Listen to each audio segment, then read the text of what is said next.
इस नदी की धार में ठंडी हवा आती तो है, नाव जर्जर ही सही लहरों से टकराती तो है। एक चिंगारी कहीं से ढूंढ लाओ दोस्तों, इस दिए में तेल सी भीगी हुई बाती तो है। दुष्यंत कुमार की ये पंक्तियां आपने सुनी तो होंगी। नमस्कार दोस्तों, आज हम एक ऐसे यूपीएससी टॉपर की आत्मसम्मान की कहानी लेकर आए हैं जिसको सुनने के बाद आपकी रूह कांप सकती है। जी हाँ, दिव्या एक 21 साल की लड़की जिसके सपने आईएएस ट्रेनिंग लबासना की गलियों में घूमने के थे। एक दिन दिव्या अपने कमरे में बैठी अपनी इतिहास की किताबें पढ़ रही थी। तभी खबर आई कि बाहर कुछ मेहमान आए हैं। वैसे तो दिव्या के घर में रोजाना मेहमानों का आना जाना लगा रहता था, क्योंकि दिव्या के पापा किसी पार्टी विशेष से जुड़े हुए थे। लेकिन दिव्या के घर पधारे आज के मेहमान कुछ खास और कुछ अलग थे। इन मेहमानों के आने से दिव्या की जिंदगी बदलने वाली थी, ये दिव्या को मिनटों भर पहले नहीं पता था कि तभी दरवाजे पर दिव्या की माँ आ जाती है और बोलती है, बेटी कल बाजार से जो तेरे लिए कपड़े ले आए थे वो पहन के अच्छे से तैयार हो जा।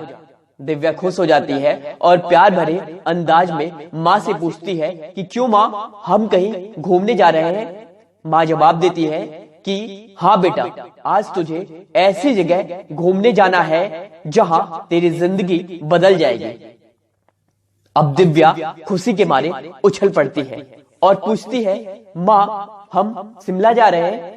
लेकिन अचानक माँ दिव्या से बोलती है, बाहर तेरे ससुराल वाले आए हैं और ये कपड़े पहनकर तैयार हो जा, वो तुझे देखने आए हैं और शादी की बात पक्की करने आए हैं। जैसे ही ये सब माँ की जुबां से निकल दिव्या के कानों में जाता है, कुछ पल के लिए दिव्या की जिंदगी थम गई। जी हाँ, दिव्या की जिंदगी थम जाती है और पिछले मिनटों में लबासना के ख्वाब देख रही दिव्या की आंखों में आंसू आ गए और आंसू भरे आंखों से दिव्या बोली, माँ पर अभी तो मेरी उम्र पढ़ने लिखने कुछ करने की है। माँ, मेरी जिंदगी का सिर्फ एक ही लक्ष्य है, आईएएस और लबासना जाना। दिव्या आंखों में आंसू लिए माँ को लबासना में टॉपर्स की मस्ती वाले वीडियोस और फोटोज दिखाती रही। लेकिन माँ वो बोली, माँ मुझे बहुत कुछ करना है, देश से गरीबी को हटाना है। तभी दरवाजे पर पापा की दस्तक होती है और दिव्या चुप हो जाती है। जी हाँ, दिव्या चुप हो जाती है। पापा आते ही बोलते हैं, अरे तूने इसे तैयार नहीं किया, बाहर दुबे जी कब से इंतजार कर रहे हैं, लड़की को देखने का मुहूर्त निकला जा रहा है। दरअसल दुबे जी की फैमिली जिससे दिव्या की शादी फिक्स कर दी गई थी, बड़े धार्मिक किस्म के लोग थे और बहू को घर से बाहर निकलना बदनामी समझते थे। अब दिव्या को तैयार कर दिया गया था और इसी के साथ उसकी लबासना के ख्वाबों वाली जिंदगी खत्म होकर किसी कमरे में कैद होने वाली थी। जी हाँ, उसकी जिंदगी किसी कमरे में कैद होने वाली थी। दिव्या को दुबे जी के परिवार वाले ने पसंद कर लिया और दिव्या कुछ नहीं बोल पाई। दरअसल दिव्या जो पहले ही यूपीएससी की तैयारी घर से खुद से कर रही थी, उसके सपनों की हत्या का प्रयास जोरों से जारी था। दिव्या की एंगेजमेंट की तारीख फिक्स कर दी गई और तारीख भी कुछ ऐसी थी कि मानो दिव्या की परीक्षा भगवान ही ले रहा हो। जिस दिन एंगेजमेंट की तारीख रखी गई थी, उसी दिन यूपीएससी के प्रारंभिक परीक्षा यानी कि प्री एग्जाम की भी तारीख थी। दिव्या अपने पंखों को उड़ान देना चाहती थी। उसने पापा मम्मी को बहुत समझाने की कोशिश की, लेकिन वे नहीं माने।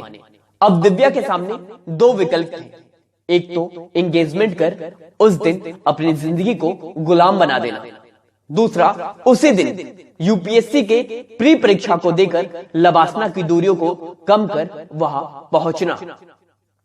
अंततः यूपीएससी की प्री परीक्षा का भी दिन आ गया और ये दिन दिव्या की एंगेजमेंट का भी था। दिव्या की एंगेजमेंट का समय दिन के 11 बजे रखा गया था, लेकिन आज दिव्या ने तय कर लिया था कि लबासना उसकी मंजिल थी और रहेगी।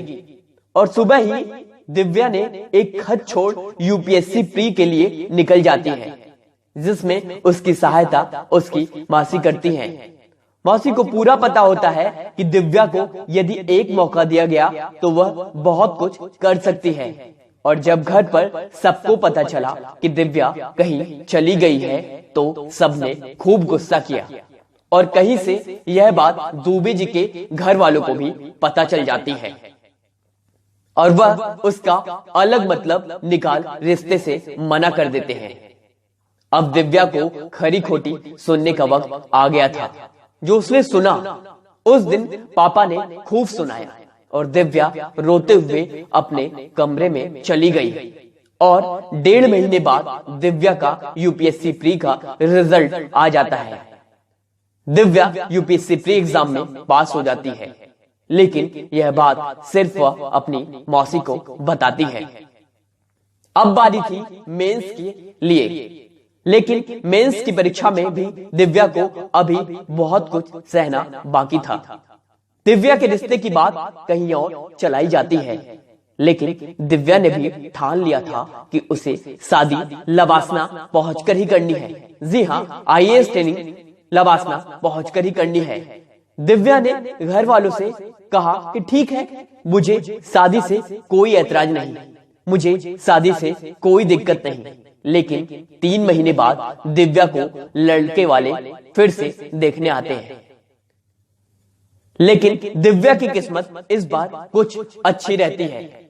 जी हाँ, उसकी किस्मत कुछ अच्छी रहती है। दिव्या को लड़के वाले देखकर यह बहाना बना देते हैं कि आपकी बेटी सिर्फ बीए पास है और हमारा बेटा आईआईटी से बीटेक कर महीनों लाखों कमाता है। ऊपर से आपकी बेटी मेरे बेटे को पसंद नहीं। दिव्या के चेहरे पर मुस्कान आ जाती है। दरअसल ये रिजेक्शन दिव्या का नहीं, बल्कि उस आईआईटी से बीटेक कर महीनों कमाने वाले, लाखों रुपए कमाने वाले बंदे का था। और मेंस की परीक्षा भी आ जाती है और दिव्या मौसी के सहारे मेंस की परीक्षा देती है और मेंस में भी दिव्या पास हो जाती है।